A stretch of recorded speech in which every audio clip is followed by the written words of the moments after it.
guys, I'm at the legendary Horseshoe here in Toronto, and I'm standing with the one and only Melissa Ferrick. Thank you very much for joining us. Sure, it's great to be here. You are very eclectic with the instruments you can play, right? The piano, violin. Why guitar? Why did you choose guitar, or did it choose you? Well, I suck at the piano. I play the piano a little bit, but I'm not very good at it. I'm a closet drummer, and I do play violin and trumpet. I went to college on a trumpet scholarship. Violin was my first instrument. I played violin from the time I was 5 until I was like 14. And trumpet I went to college on a scholarship. I went to New England Conservatory of Music, which is a classical school. And I also went to Berklee College of Music on a trumpet scholarship. So that, I think, trumpet playing taught me how to phrase and to sing. And the violin is actually the same 4 notes, 4 strings as the guitar, just upside down. So being dyslexic helped with that. So I bought a guitar the first day of college because I was obsessed with Sinead O'Connor's first album was out at the time. It was like 1988. I'm a self-taught guitar player. I've never taken a guitar lesson in my life or a singing lesson in my life. But my trumpet teacher at Berklee, he was probably like 80 years old when I had my lessons. His name was Lou Mucci. He's passed away now, but he played trumpet in Miles Davis's band. And he's this old little tiny white guy, and we would just hang out in his office during my private lessons. And instead of actually him teaching me anything, like theory or specifics with note reading or any punctuation or anything, he would actually just tell me stories about playing on the road and hanging out with the guys and experiences on the road. And then he would be like, all right, well, why don't you play this for me? And he'd put a piece of music in front of me, and I would play it. And then he said to me, I remember it was my second semester there, and he said, hey, do you sing? And I said, I was just kind of playing the guitar, and singing by myself. And I said, no, I don't really sing. He goes, you should sing. You play trumpet like a singer. On this new record, outside of the first 2 tracks, which I made with this guy Alex Wong, who's in a band called the Paper Raincoats. He's from Williamsburg, New York, and we did the first 2 songs together. And I just played guitar and sang my butt off on those 2 songs. And then the entire rest of the record, I played almost everything on, outside of a couple of bass lines. I played all the instruments on. Could you just quickly talk about the title? Yeah, sure. Still Right Here? Yeah. Why Still Right Here? Well, that's one of my favorite songs on the record. So the song's called Still Right Here, and the song really came from my best friend who borrowed my car to help her sister move and totaled the car and basically should have been killed and wasn't killed. And she was having her own difficulties in life outside of being still right here, and she survived that accident. She walked away from it, and she's my bestest friend, So it was kind of like, holy crap, so that's how it started. Was Hey Big Lonely, how much for your body?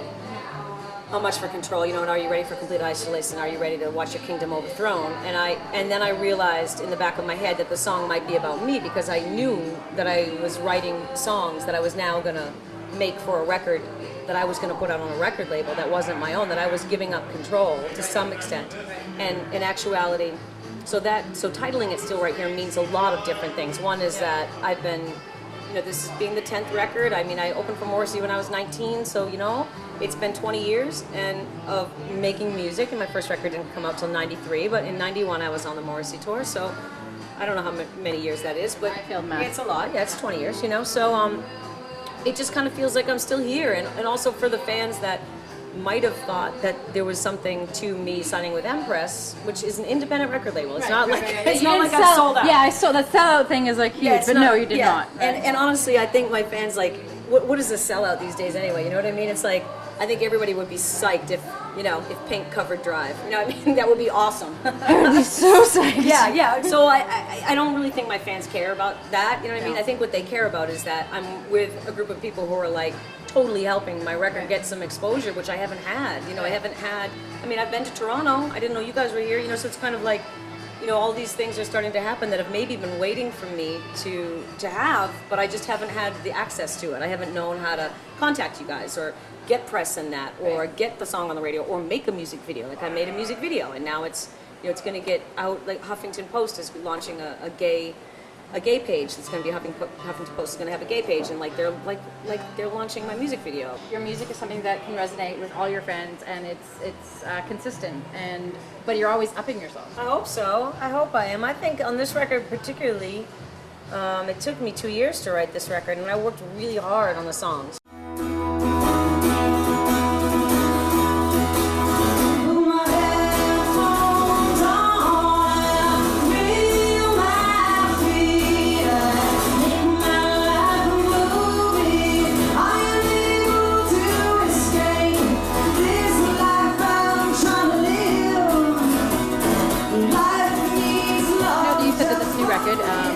Is something that you've been thinking about doing for a while. Yeah. So why is this something that's been that kind of process for you? Well, there's a couple of reasons. One is because I'm getting better at writing, and two, because I have upped the ante and I want to make a good record. And I had about 23 songs to go into this record and pick 10.